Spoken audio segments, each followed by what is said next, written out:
Hi everyone, this is Susie from Minnesota Zone 4, and I thought I'd do a video on planting up some of my containers and kind of tell you some of the tricks I've learned over the years that I've been doing this. It's my first time in front of the camera, so bear with me. This is definitely a learning experience for, well, both of us. So hopefully you enjoy.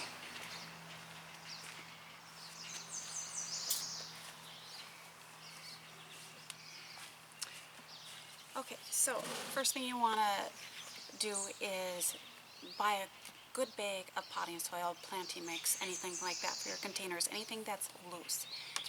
Don't use a garden soil or straight out from the garden. Topsoil, you need something that's light and area so when you squeeze it, it doesn't clump together. Your plants will love you for this. The next step that I do is I also put in a slow release fertilizer.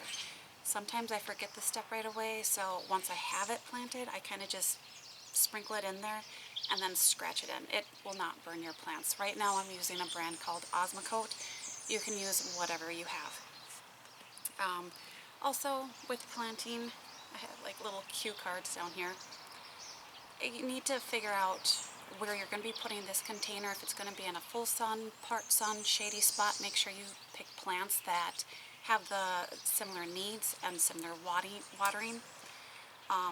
Definitely don't pick a water-hungry plant and then ones that like it dry. You're going to lose a plant somewhere down the road. Believe me, I've done it. So those are just some few steps that I've done in the past. This year, I'm kind of doing a combination. I know I do a lot of thriller, filler, and spiller, so up to you what you want to do. I know that's a great combination, but I'm also going to try doing lesson pots this year to see if they get bigger, do better, and I'm also going to do some where maybe it's just one type of plant. I think that's really attractive too. So up to you how you want to do it. It's just all about having fun. I'm also doing some different combinations this year. I'm taking a break from the Sun Patience. Absolutely love them. Last year I did a little bit too many, so I got burnt out from them. So I'm going to try some new things and hopefully it works out. So sometimes I wear gloves, sometimes I don't. Mainly when I wear gloves the most is when I'm weeding. I made too many mistakes by not having gloves on and then getting into some stinging nettle. That hurts. Or, you know, a bug. So this first pot, I've already have it filled with my potting mix. I've added a slow release fertilizer to it. And this is going to go in my umbrella stand. I'm just going to put one plant in here. One time I did 3 and that really crammed it in. So, and the one that I have, I've decided to go with the Tahitian bridal veil.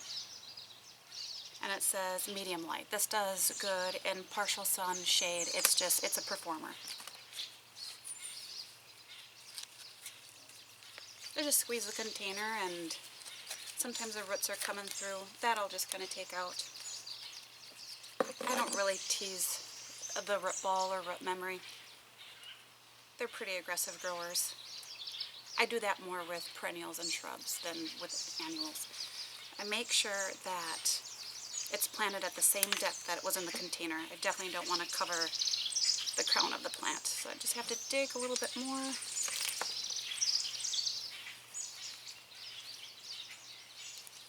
I like to keep it down about 1 inch from the top so when I water, oops, I could use a little bit more. Let's just do this.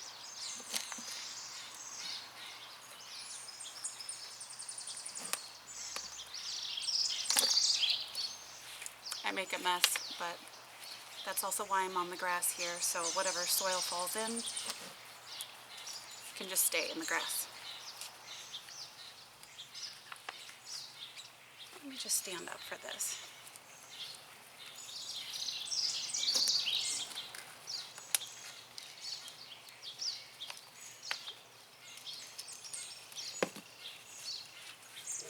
Then I'm hoping when I'm done I can kind of take you in for a close-up. We'll see how that works. It'd definitely be easier if I had a second person helping out here so I can kind of zoom in and do it all at once. I'm hoping this video isn't too long. I think all of you have pretty much planted up a container. I firm it in just a little bit, but not too much. Make sure everything is covered up. There's no roots showing. Alright, so this will go in my umbrella planter.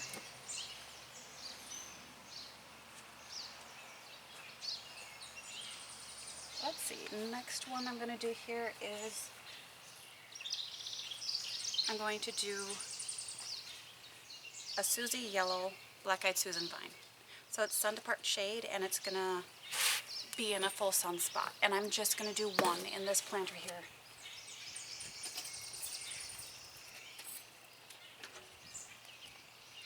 Like that.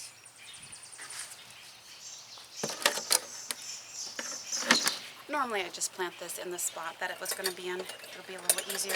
Sometimes they're hard to get to, but this just makes this easier for me. I'm just going to plant it right in the middle. It's a vigorous grower, so I think one's going to be great plenty. We'll see how I like this. Normally I would pot up more in here, but we will see. It's kind of a nice learning experience for me too. And it kind of saves on the pocketbook. I mean, these plants can get a little bit spendy.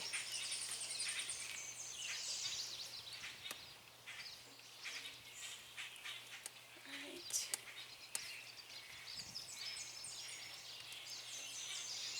I don't edit any of my films, so I'm hoping the sound quality is good with this.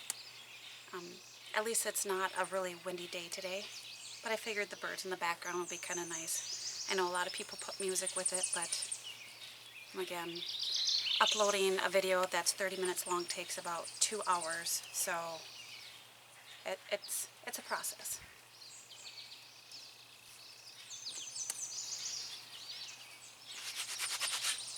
Alright, so that's it for this container, and I'll be doing one more, so it'll be positioned over here where I have my shepherd's hooks.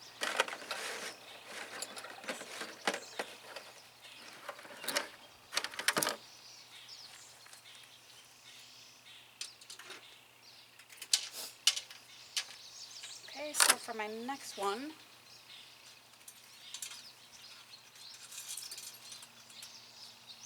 this one is going to go into a partial sun area. This one I'm going to be doing 3 plants on the outside and 1 big one in the middle. This gets morning sun, so I'm hoping that all these plants will like it. First one I'm doing,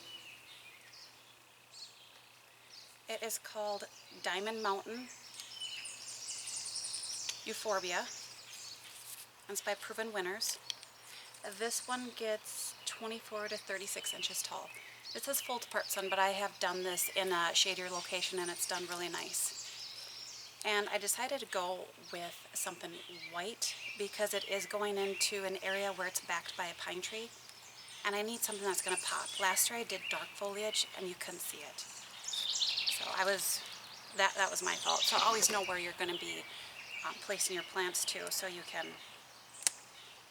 pick accordingly.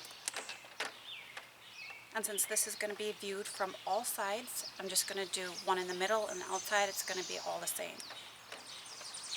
So that too, I know I have some containers that are up against the house, so I would put my tall plant in the back.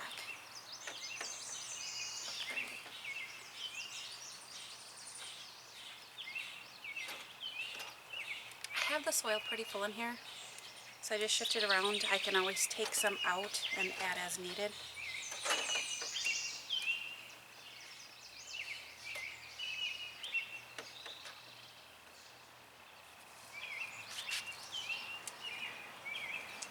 Next one I have here, I saw this in a hanging basket at my nursery. It was absolutely gorgeous. This says sun to shade. It's Illumination Apricot Shades. And this says that it will trail to about 24 inches. So we'll see. When you have an itch and you have gloves on, you have dirt, you gotta remember that. A lot of times I end up with dirt on my face, soil. And just squeeze. So the Diamond Mountain and the begonias are like a drier mix, so this one I know I'm not going to have to water a whole lot, and it's in a partial sun area. I'm just going to kind of angle it a little bit too. That way it will kind of start growing. Actually, I think I'm going to turn it so my flower is facing outward. I know they say with begonias there's always a backside. I'm just trying to figure out. I think I'm going to leave it like that.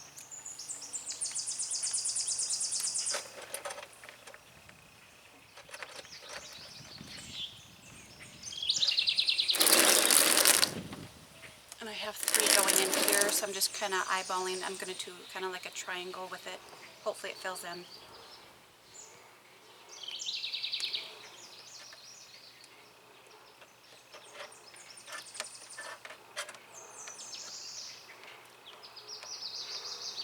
I'm really hoping you can hear me.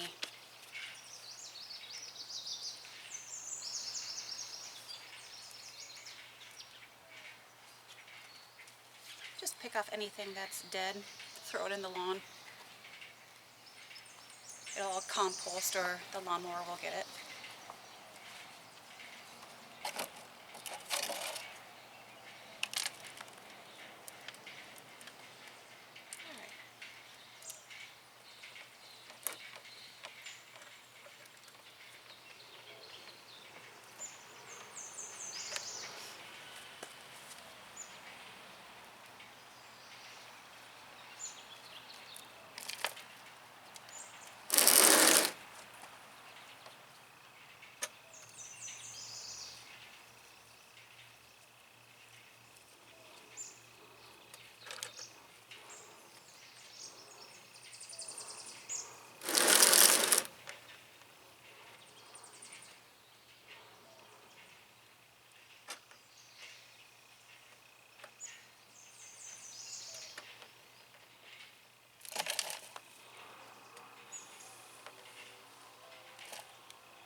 I have one more.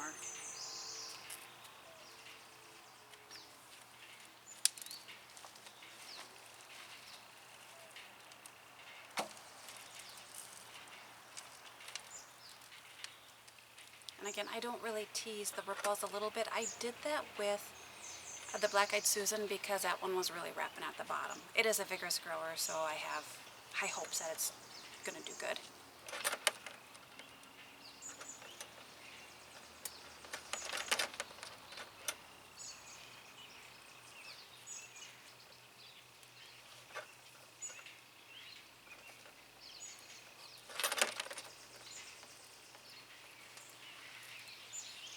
I'm just going to look to see that everything is level. It's leaning just a little, but I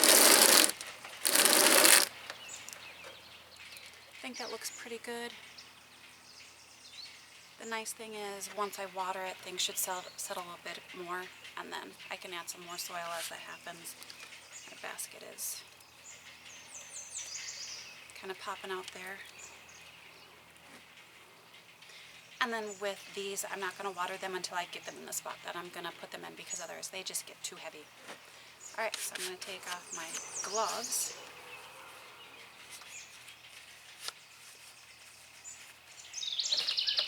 Okay, and that's it for these containers.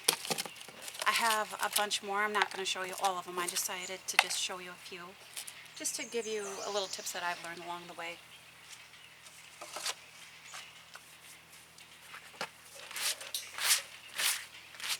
They're already dirty, right? Let's see if I can put this one up here without tipping too much. Nice.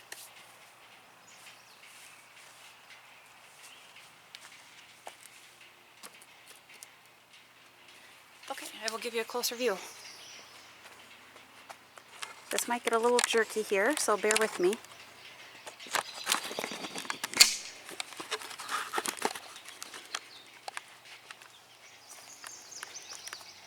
Okay, so this is the Black-Eyed Susan vine. And what I should do is I should put the tag in here.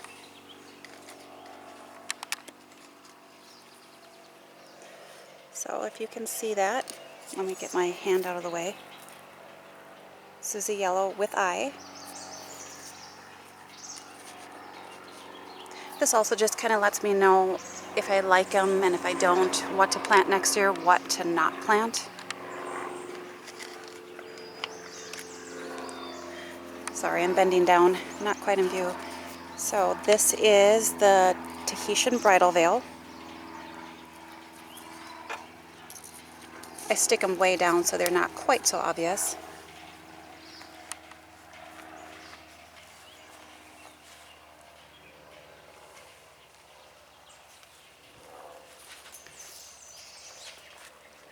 Isn't that absolutely gorgeous? So I'm doing more colors this year, like oranges, pinks, purples. I know I like to stick with oranges, but last year I really got burnt out from orange. And I love orange, don't get me wrong, but I had too many sun impatiens. That is absolutely gorgeous. I hope this is going to work out as good as, or what I have in my mind. I'm like, I can just envision it.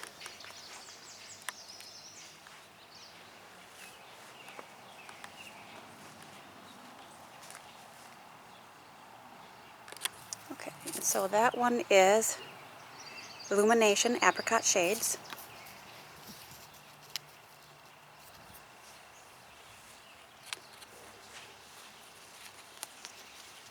It took me a bit to find this one. I heard about it, but I couldn't find it, and I lucked out. And then that is Diamond Mountain Euphorbia. It's a really big tag. That'll probably go to the back. They don't look like much now, but I'm hoping with the right conditions that they will fill up pretty good. This always fills up really good. I have no worries about this one. I love Tahitian Bridal Veil.